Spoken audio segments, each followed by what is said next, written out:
Ginatunan sa lokal nga panggamhanan sa Davao ang paghatag og matag karon ug unya nga update sa biyahe sa Davao Interim Bus Service o DC Bus.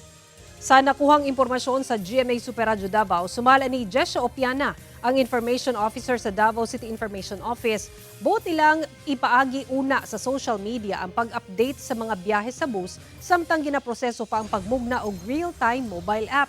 Pinaagi sa mong real-time mobile app, matrack o masayod ang mga pasahero sa kasamtangang biyahe sa DC Bus.